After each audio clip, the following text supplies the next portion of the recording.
بسم اللہ الرحمن الرحیم۔ معزز ناظرین السلام علیکم۔ 8 صدیوں سے قسطنطنیہ کی فتح مسلمانوں کا ایک خواب تھا۔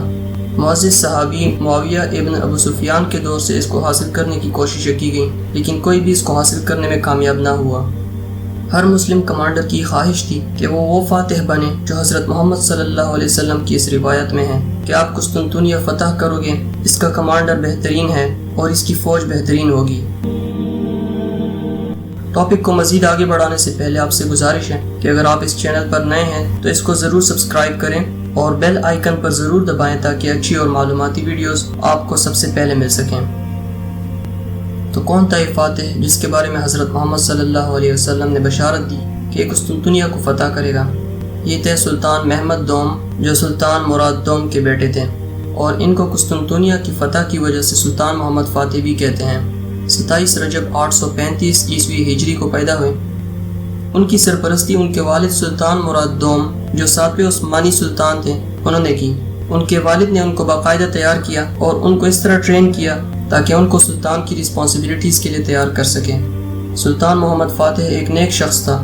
اس نے قرآن پاک حفظ کیا، احادیث نبوی، فقہ اسلام، میتھس، ایسٹرونومی اور جنگ کے لیے درکار ہنر سیکھیں۔ اس کے علاوہ زبانوں میں انہوں نے عربی، فارسی، لاطینی اور گریک جیسی زبانیں سیکھیں۔ ان کے والد نے ان کو ایک چھوٹے سے علاقے کی ذمہ داری سونپی تاکہ وہ پریکٹیکل ٹریننگ حاصل کریں اور ریاست کو چلانے کے لیے سکلز حاصل کریں۔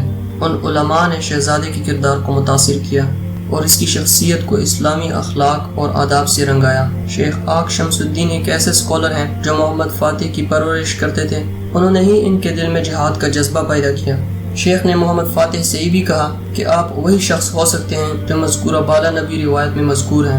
اس سب نے محمد فاتح کے کردار کو شکل دی۔ وہ جہاد سے سرشار تھا، انتہائی تہذیب یافتہ اور جنگ اور لڑائی کی مہارت کا گہرا علم رکھتا تھا۔ 5 محرم 852 ہجری کو جب ان کے والد سلطان مراد دوم وفات پائے تو سلطان محمد دوم ان کی جگہ عثمانی سلطنت کے سلطان مقرر ہوئے۔ وہ ایک مضبوط جوان تھا جس کی عمر صرف 20 سال تھی۔ بہت ہی پرجوش اور ایمبیشیس تھا۔ وہ بازنطینی سلطنت کے دارالحکومت قسطنطنیہ کی فتح کے بارے میں سوچ رہا تھا۔ اس خواب نے اسے اس حد تک مغلوب کر دیا کہ وہ قسطنطنیہ کی فتح کے سوا کسی بھی موضوع کے بارے میں بات نہیں کرتا تھا، حتیٰ کہ اس کے ساتھ بیٹھے ہوئے لوگوں کو کوئی اور بات کرنے کی اجازت نہیں تھی سوائے اس کے متوقع فتح کے بارے میں۔ اس کے خواب کو حاصل کرنے کا سب سے پہلا قدم ابنائے بسبورس کو حاصل کرنا تھا تاکہ وہ یورپ سے قسطنطنیہ میں آنے والی کسی بھی امداد کو روک سکے۔ چنانچہ اس نے ابنائے بسبورس کی یورپی سمندری ساحل پر ایک بہت بڑا محل تعمیر کیا۔ آدھا عہدیداروں کے ساتھ اس نے محل کی تعمیر میں ذاتی طور پر حصہ لیا۔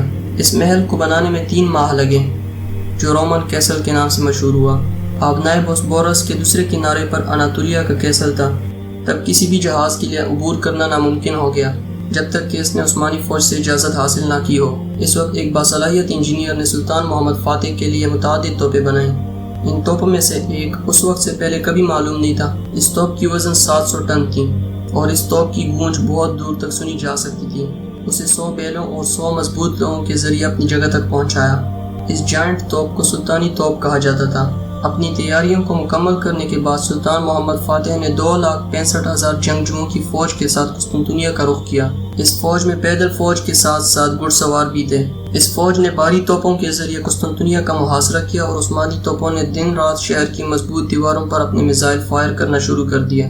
وقتاً فوقتاً سلطان نے ایک نئے جنگی منصوبے کے ذریعے دشمن کو حیرت میں ڈال دیا، یہاں تک کہ شہر کے محافظ کنٹرول سے محروم ہو گئے اور ان کی افواج نے ہار مان لی۔ 20 جمادی الاول 827 ہجری کے صبح عثمانی فوج دیواروں کو توڑ کر اندر داخل ہوئی۔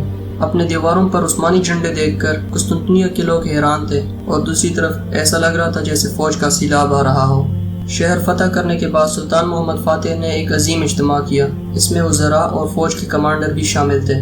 اس وقت سے ہی سلطان محمد دوم سلطان محمد فاتح کے نام سے جانا جاتا ہے۔ سلطان کا یہ عظیم فوجی اجتماع حاجیہ صوفیہ تک پہنچ گیا، جہاں پر لوگ جمع تھے۔ جب انہیں معلوم ہوا کہ سلطان آ گیا ہے تو لوگ رو رہے تھے اور ڈر رہے تھے کہ ان کے ساتھ اب کیا سلوک کیا جائے گا۔ جب سلطان پہنچا تو وہ اپنے گھوڑے سے ہٹ گیا اور 2 رکعت نماز پڑھتے ہوئے اس نے اللہ کا شکر ادا کیا جس نے اسے اس فتح سے نوازا تھا۔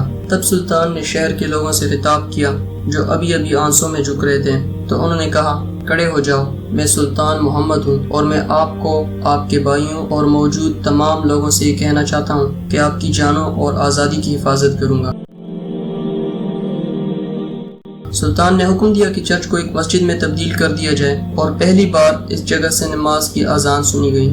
ابھی تک یہ مسجد حاجیہ صوفیہ کے نام سے مشہور ہے۔ انہوں نے قسطنطنیہ کو اپنے ملک کا دارالحکومت بنانے کا فیصلہ بھی کیا۔ اس کو اسلام آباد کہتے ہیں، یعنی اسلام کا ایوان۔ بعد میں لفظ استنبول بننے کے لیے شیطانی طور پر موڑا گیا۔ سلطان شہر کے لوگوں کے ساتھ رحم اور عزت سے پیش آتا تھا اور اسلام کی تعلیمات کے مطابق کام کرتا تھا۔ اس نے اپنے فوجیوں کو حکم دیا کہ وہ اپنے جنگی قیدیوں کے ساتھ اچھا سلوک کریں۔ سلطان نے خود اپنے پیسوں سے بڑی تعداد میں جنگی قیدیوں کے لیے تاوان ادا کیا۔ جب انہوں نے محاصرہ کیا تو شہر چھوڑ کر جانے والوں کو وطن واپس جانے کی اجازت بھی دی۔ سلطان محمد فاتح نے یہ فتح اس وقت حاصل کی جب وہ صرف 23 سال کے تھے۔ اس سے اس کی ابتدائی فوجی ذہانت کا اشارہ ملتا ہے، اس لیے وہ نبی کی بشارت کے بھی مستحق تھے جنہوں نے پیش گوئی کی کہ ایک اچھا شخص اس شہر کو فتح کرے گا۔ بعد ازاں محمد فاتح بلقان میں اپنی فتوحات کو مکمل کرنے کے لیے روانہ ہوئے۔ وہ سربیا، یونان، البانیہ اور بوسنیا کو فتح کرنے میں کامیاب رہا اور روم کو فتح کرنے کا منتظر تھا تاکہ اسے قسطنطنیہ کی فتح کے علاوہ فخر کا دوسرا ذریعہ بھی حاصل ہو۔ اس خواہش کو حقیقت میں تبدیل کرنے کے لیے انہیں اٹلی کی فتح کی ضرورت تھی۔ انہوں نے اس مشن کے لیے ایک زبردست بیڑا تیار کیا۔ وہ اطالوی شہر اوٹرانٹ کے قریب اپنی افواج اور بڑی تعداد میں توپوں کو اترنے میں کامیاب رہا۔ اس کے نتیجے میں وہ محل پر قبضہ کرنے میں بھی کامیاب ہو گیا۔ سلطان محمد فاتح نے اوٹرانٹ کو اپنے شمالی فوجی کارروائیوں کے اڈے کے طور پر لینے کا فیصلہ کیا۔ اس کوشش کی وجہ سے یورپی دنیا گھبرا گئی تھی اور انہوں نے توقع کی تھی کہ تاریخی شہر روم ان کے ہاتھ سے چلا جائے گا، لیکن عین اس وقت جب وہ اس خواب کو بانٹنے کی تیاری کر رہے تھے، ان کی اچانک موت ہو گئی۔ جب اس کی موت کی خبر یورپ تک پہنچی تو سارا یورپ بہت خوش تھا۔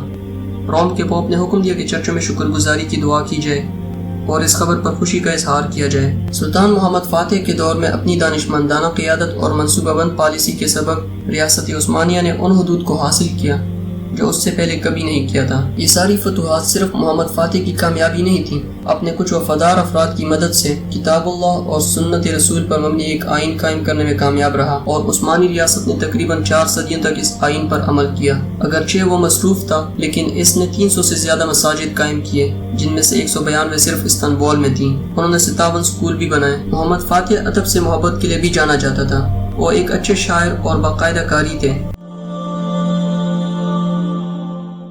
اسکالرز اور شاعروں کی صحبت کو پسند کیا کرتے تھے اور ان میں سے کچھ کو وزیر بنا دیا تھا۔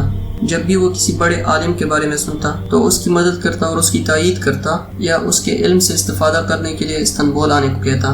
سلطان محمد فاتح ایک پرعزم مسلمان تھا جو اسلامی فقہ کے احکام کی پاسداری کرتا تھا۔ اس کی پرورش کے طریقے کی وجہ سے وہ ایک متقی آدمی تھا۔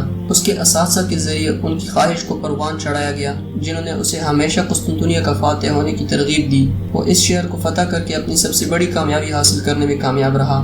سلطان محمد فاتح سخت مستقل محنت اور منظم منصوبہ بندی کے ذریعے اپنے خوابوں کا ادراک کرنے میں کامیاب ہو گئے۔ مثال کے طور پر قسطنطنیہ کا محاصرہ کرنے سے پہلے وہ توپیں بنا کر اپنا بیڑا تیار کر کے اور ان تمام عوامل کو استعمال کرتا تھا جن سے وہ کامیاب ہو سکتے تھے۔ اعلیٰ عزائم اور اپنے مقاصد کو حاصل کرنے کی کوشش کے ذریعے وہ اپنے خواب کو عملی جامہ پہنانے میں، اپنی امید کو ایک موجودہ حقیقت بنانے میں کامیاب رہا، جس نے انہیں ایک عظیم مسلم ہیرو اور فاتح قرار دیا۔ تو دوستوں، یہ تھی سلطان محمد فاتح کے بارے میں انفارمیشن۔ مجھے امید ہے کہ آپ نے اس ویڈیو سے کچھ نہ کچھ ضرور سیکھا ہوگا۔ اگر ویڈیو پسند آئی ہو تو ویڈیو کو لائک کریں، شیئر کریں اور چینل کو ضرور سبسکرائب کریں اور بیل آئیکن کو ضرور دبائیں۔ اس سے ہمیں اچھی ویڈیوز بنانے کی موٹیویشن ملتی ہے۔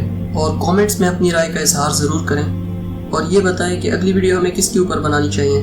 تو حاضر ہوتے ہیں ایک نئی ویڈیو کے ساتھ، تب تک کے لیے اپنا اور اپنے آس پاس کے لوگوں کا بہت خیال رکھیے۔ اللہ نگہبان۔